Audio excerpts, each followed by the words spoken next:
दोस्तों जरा सोचिए, क्या होगा अगर कल आप इंटरनेट पर किसी से बात कर रहे हों और आपको एहसास ही ना हो कि सामने वाला कोई असली इंसान नहीं बल्कि एक एआई है। आज के इस एक्सप्लेनर में हम एक ऐसी डरावनी लेकिन बिल्कुल सच होने वाली संभावना पर बात करेंगे जो हमारे इंटरनेट इस्तेमाल करने का तरीका हमेशा के लिए बदल देगी। क्योंकि असली और नकली के बीच की लकीर अब सच में मिटती जा रही है। जरा सोचिए, आने वाले वक्त में हम उस दुनिया से कैसे निपटेंगे जहां सोशल मीडिया पर लाखों नकली अकाउंट होंगे, ऐसे बॉट्स जो बिल्कुल हमारी तरह बात करते हैं, भावनाएं दिखाते हैं और इंसानों जैसा ही व्यवहार करते हैं। ये सवाल थोड़ा अजीब लग सकता है, लेकिन कंसेंसस मायामी 2026 में निकोलस कोकैलिस ने ठीक यही चेतावनी दी थी। उनका कहना था कि एआई की इस नई दुनिया में सबसे बड़ी चुनौती पैसा कमाना नहीं होगी, बल्कि इंटरनेट पर सिर्फ ये साबित करना होगा कि आप एक असली इंसान हैं।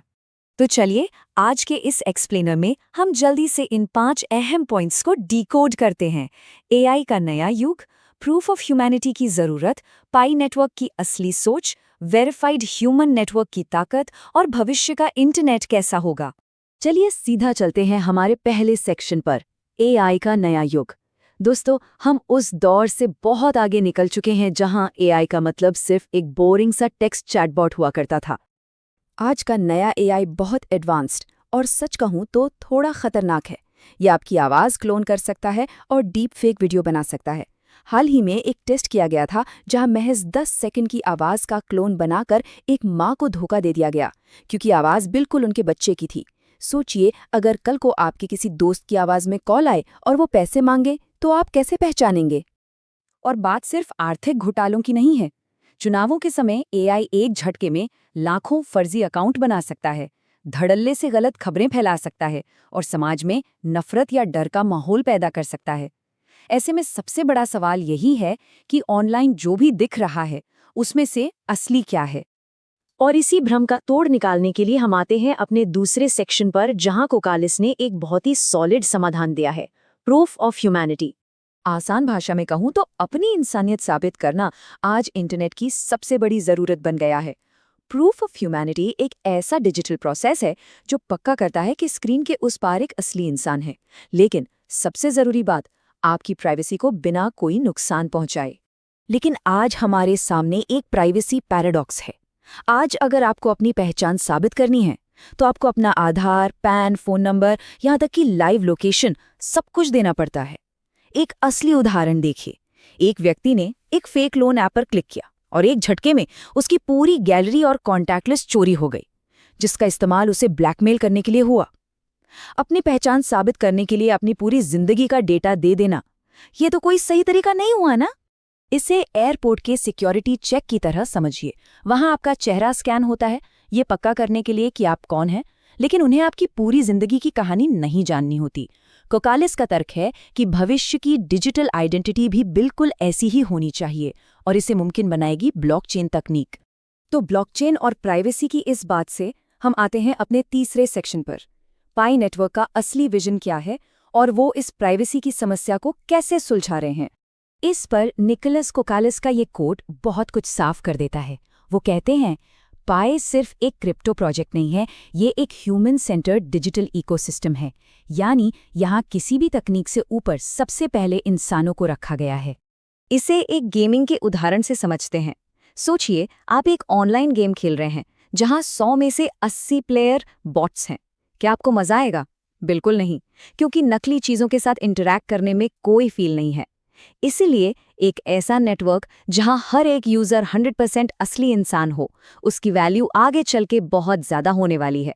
और यहीं से हम एंटर करते हैं अपने चौथे सेक्शन में, क्यों कोकालिस एक वेरीफाइड ह्यूमन कम्युनिटी को भविष्य का सबसे बड़ा एसेट मानते हैं। जरा इन आंकड़ों पर गौर कीजिए। हम एक ऐसे नेटवर्क की बात कर रहे हैं जहां पहले से ही डिसेंट्रलाइज्ड केवाईसी के जरिए करोड़ों यूजर्स वेरीफाई हो चुके हैं।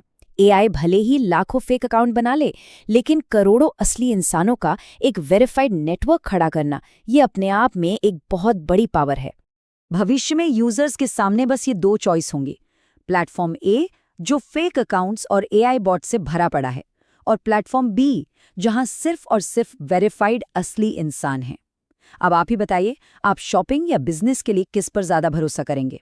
जाहिर सी बात है, प्लेटफॉर्म बी पर।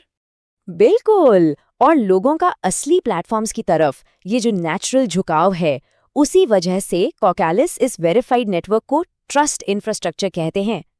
कल के डिसेंट्रलाइज्ड वेब की पूरी बुनियाद इसी भरोसे पर टिकने वाली है। तो चलिए अब इस तस्वीर को थोड़ा और बड़ा करते हैं। हमारे आखिरी सेक्शन में भविष्य का नया इंटरनेट आखिर दिखेगा कैसा? इंटरनेट का जो नया रूप सामने आ रहा है वो इन 3 पिलर्स पर खड़ा होगा। एआई आपको ऑटोमेशन देगा, ब्लॉकचेन आपको ट्रस्ट यानी भरोसा देगा, और वेब3 आपको अपनी चीजों पर कंट्रोल यानी ओनरशिप देगा। और इन तीनों को जो चीज आपस में जोड़कर रखेगी वो है हमारी ह्यूमन आइडेंटिटी। आज के वेब 2 इंटरनेट में हमारा डेटा और हमारी पहचान बड़ी टेक कंपनियों के सर्वर्स में बंद है, वो उसे कंट्रोल करते हैं। लेकिन वेब 3 इस पूरे गेम को पलट देगा। इसमें आप अपनी डिजिटल पहचान के खुद मालिक होंगे, किसी बड़ी कंपनी का कोई दखल नहीं होगा।